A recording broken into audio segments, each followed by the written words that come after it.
Hello everyone, स्वागत है आप सभी का द नॉलेज क्लासरूम के यूट्यूब चैनल पर। मैं हूं राजेश कुमार और आज हम बात करने वाले हैं जो भारत के अंदर सूर्य वंश था उसके बारे में। अर्थात जो सूर्य वंश है भारत के अंदर जब 1540 के अंदर यहाँ पर स्थापित किया जाता है शेरशाह सूरी के द्वारा, तो उसके बारे में हम आज के इस वीडियो में डिटेल से जानेंगे।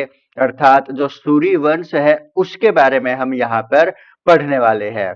तो दोस्तों चलिए शुरू करते हैं आज के इस वीडियो को। हाँ दोस्तों, यदि आप नए हो हमारे चैनल पर और अभी तक आपने इसको सब्सक्राइब नहीं किया तो आप इसको सब्सक्राइब भी कर ले दोस्तों। तो सूर्यवंश सूर्यवंश की स्थापना यहाँ पर कब की जाती है?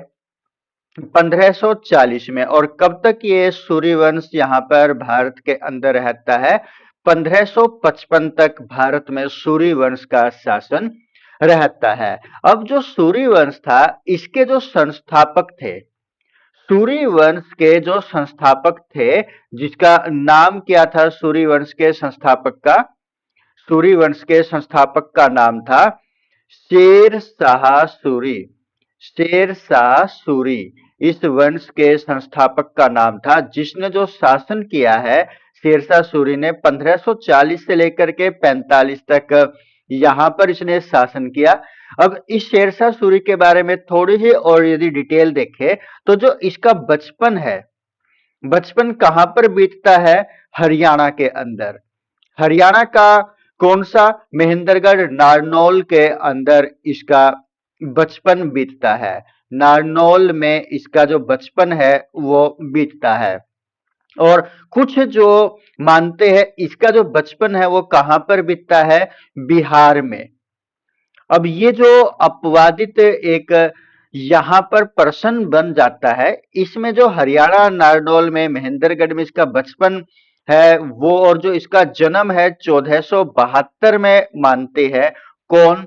Haryana staff selection commission. और उसी के साथ साथ जो यहाँ पर बिहार के जो यहाँ पर सिलेक्शन बोर्ड है वो इसको कब मानता है? इसका जो मानता है कहां पर बचपन बीतता है? बिहार के अंदर इसका सूर्यवंश का जो संस्थापक था जिसका नाम शेरशाह सूर्य था, उसका बचपन कहां पर बीतता है? बिहार में बीतता है। किसके अनुसार? बिहार के अंदर। स्टाफ सिलेक्शन कमीशन जो बिहार का है वो तो क्या मानता है? बिहार में बीतता है। और हरियाणा वाले कहां पर? हरियाणा के नारनौंद में। और जिसका जो जन्म मानते हैं वो कब हुआ था? 1472 में इसका जन्म हुआ था। तो आगे बढ़ते हैं और जो सूर्य वंश है जिसके संस्थापक शेरशाह सूरी है, तो इस वंश के अंदर जो शेरशाह सूरी है वो क्यों इतना फेमस रहता है? जीटी रोड, जो जीटी रोड हम अक्सर देखते हैं कि जो सड़क है, सड़कों को हम यहाँ पर क्या बोलते हैं? जीटी रोड बोलते हैं। तो जीटी रोड का जो निर्माण है वो किसके द्वारा करवाया गया है? शेर शाह सूरी के द्वारा। शेर शाह सूरी के द्वारा ही किसका निर्माण करवाया गया है? जीटी रोड का निर्माण करवाया गया है। उसके बाद जो यहाँ पर है अन्य शेरशाह सूरी मार्ग। शेरशाह सूरी मार्ग, शेरशाह सूरी मार्ग, इसका निर्माण भी किसके द्वारा करवाया गया है? शेरशाह सूरी के द्वारा। जबकि जो जीटी रोड है उसका जो कच्चा था ये, तो इसका जो निर्माण है वो किसने करवाया था? चंद्रगुप्त ने इसका निर्माण करवाया था। कच्चे का निर्माण तो चंद्रगुप्त ने करवाया था और जो पक्का जीटी रोड तैयार करवाया गया वो किसने करवाया था? शेरशाह सूरी ने करवाया था। और जो यहां पर शेरशाह सूरी उसने क्या किया था? पेशावर से सराय नाहर, सराय नाहर तक इसको तैयार करवाया था। पेशावर कहां पर है? पाकिस्तान के अंदर। और सराय नाहर कहां पर है? बंगाल के अंदर। यानी कि हम बात किसके बारे में करने लग रहे हैं? जीटी रोड के बारे में बात करने लग रहे हैं। जो कि यहाँ पर जिसका जो निर्माण है शेरशाह सूरी ने करवाया था, और कहां से कहां तक, पेशावर से सराय तक इसने इसका निर्माण करवाया था। पेशावर कहां पर पड़ता है, पाकिस्तान के अंदर, और सराय नाहर कहां पर पड़ता है, बंगाल के अंदर पड़ता है। अब और किसका निर्माण करवाया इसने, सराय का निर्माण। अब सराय क्या होती है, जो यात्री होते हैं, यात्री विश्राम के लिए जो स्थान होता है उसको क्या बोला जाता है, सराय बोला जाता है। और उसके बाद इसने और क्या करवाया है, शेरशाह सूरी ने कोस का, कोस यानी कि मीनारों का निर्माण करवाया है। किसकी, जो कोस मीनार है, कोस मीनार जो है कि यदि हम सड़कों पर चलते हैं तो सड़कों पर जो दूरी को मापने के लिए हम प्रयोग करते हैं, तो उसको यहाँ पर जो है कि हम साइडों में देखते हैं, तो वो यहाँ पर किसके लिए प्रयोग किया जाता था, दूरी को मापने के लिए। किसमें मापते थे दूरी को, कोस को मापते थे, यानी कि दूरी ज्ञात करने के लिए किसका प्रयोग किया जाता था, कोस मीनारों का। अर्थात दूरी ज्ञात करने के लिए, दूरी ज्ञात करने हेतु किसका प्रयोग किया जाता था, कोस मीनारों का प्रयोग किया जाता था।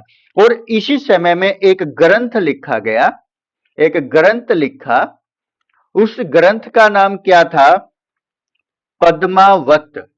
पद्मावत उस ग्रंथ का नाम था, जिसके जो लेखक थे, उस ग्रंथ के जो लेखक थे, जिसका नाम क्या था, मलिक मोहम्मद जायसी।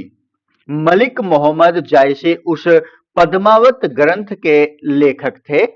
अब जो यहां पर इसके अंदर वर्णन किया गया है, किसका वर्णन किया गया है, अलाउद्दीन, अलाउद्दीन खिलजी, अलाउद्दीन खिलजी चित्तौड़ पर आक्रमण, चित्तौड़ पर आक्रमण किया, किसको पाने के लिए, पद्मावत को पाने के लिए। पद्मावत को पाने के लिए चित्तौड़ पर आक्रमण किया गया अलाउद्दीन खिलजी के द्वारा। तो ये वर्णन हमें कहां से मिलता है, पद्मावत के अंदर से हमें ये जानकारी प्राप्त होती है। और जो यहां पर ये शेरशाह सूरी थे, उसने और क्या किया, हुलिया, हुलिया पर, हुलिया दाग प्रथा का दोबारा से प्रचलन किया, प्रथा का दोबारा निर्माण करवाया, दोबारा निर्माण करवाया। हुलिया जिसके हम क्या बोलते हैं कि इसका हुलिया फला के साथ मिलता है, यानी कि चेहरे का एक पहचान मिले एक चेहरे को। तो उस प्रथा का निर्माण भी किसके द्वारा करवाया गया था, शेरशाह सूरी के द्वारा। उसके बाद जो डाक व्यवस्था थी, डाक व्यवस्था का प्रचलन भी किसके द्वारा किया गया था, ये शेरशाह सूरी के द्वारा करवाया गया था। इसने क्या किया, जो पाटलिपुत्र था, पाटलिपुत्र नामक जो स्थान था, उसका नाम बदलकर, नाम बदला, नाम बदल करके क्या रखा, पटना। वर्तमान में बिहार की राजधानी दोस्तों क्या है, उसका नाम आप कमेंट करके बताइएगा, क्या है बिहार की राजधानी। तो पाटलिपुत्र है वो कौन सी नदियों के किनारे पर था, गंगा नदी, गंगा, गंडक और सोन, इन नदियों के तट पर है ये, इन नदियों के तट पर जो यहां पर पाटलिपुत्र है, अर्थात जिसका वर्तमान नाम क्या है, पटना है, जिसका नाम बदला गया था पटना। तो ये नाम किसने बदला था, शेरशाह सूरी ने बदला था। पाटलिपुत्र कौन सी नदियों के किनारे पर है, गंगा, गंडक और सोन नदी के किनारे पर है। और जो यहां पर ये शेरशाह सूरी है, इसने सिक्के भी चलाए, सिक्के चलाए, कितने प्रकार के, दो प्रकार के सिक्के चलाए। दो प्रकार के सिक्के कौन कौन से, एक तो था सिल्वर कॉइन, सिल्वर यानी कि यहां पर जो कॉइन है एक तो सिल्वर के है, और दूसरे कौन से है, कॉपर के यानी कि तांबे के। दो प्रकार के सिक्के चलवाए, एक तो सिल्वर के और एक तांबे के। जिसको यहाँ पर जो तांबे के सिक्के थे, जिसको क्या भी बोला जाता था, दाम भी उनको बोला जाता था। और जो सिल्वर के सिक्के थे उसको क्या बोला जाता था, उसको रुपया बोला जाता था। और जो रुपया है वर्तमान में कितने देशों की करेंसी है?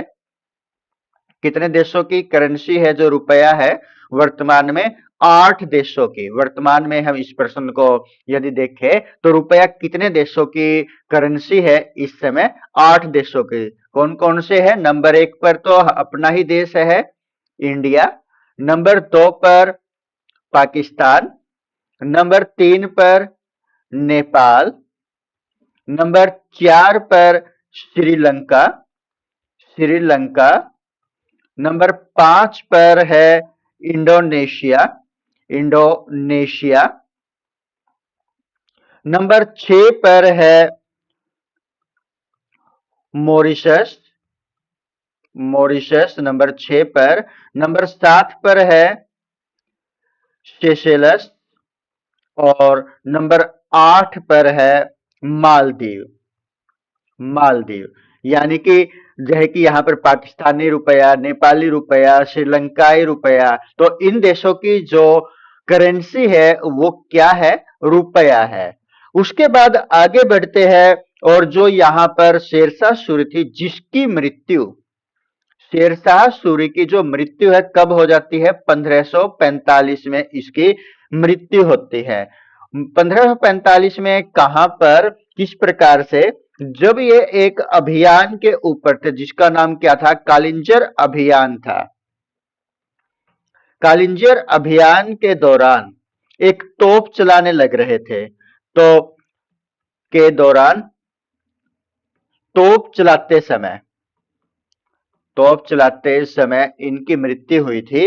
अब जो वो तोप थी उस दौरान जो तोप का नाम था वो क्या था? उक्का। उक्का नामक तोप चलाते समय इनकी मृत्यु हो गई थी। और जो इनका मकबरा बनाया गया है वो कहां पर बनाया गया है? बिहार के अंदर इसका मकबरा बनाया गया है। बिहार में कहां पर है? बिहार में एक स्थान है जिसका नाम क्या है? सासाराम स्थान है, जहां पर इस शेरशाह सूरी का मकबरा बनाया गया है। कहां पर? सासाराम बिहार के अंदर इसका मकबरा बनाया गया है। बाकी यदि हम कुल मिलाकर के बात करें, शेरशाह सूरी के जो बाद के उत्तराधिकारी आए हैं, जो यहाँ पर अन्य जो शासक आए हैं इसके बाद 1545 के बाद, तो वो किस प्रकार के रहे हैं? कमजोर रहे हैं, कमजोर शासक रहे हैं। और उसके बाद 1555 में दोबारा फिर भारत के ऊपर शासन हो जाता है किसका? मुगलों का। तो जिसके बारे में हम नेक्स्ट वीडियो में बात करेंगे। तब तक के लिए जय हिंद दोस्तों, नमस्कार।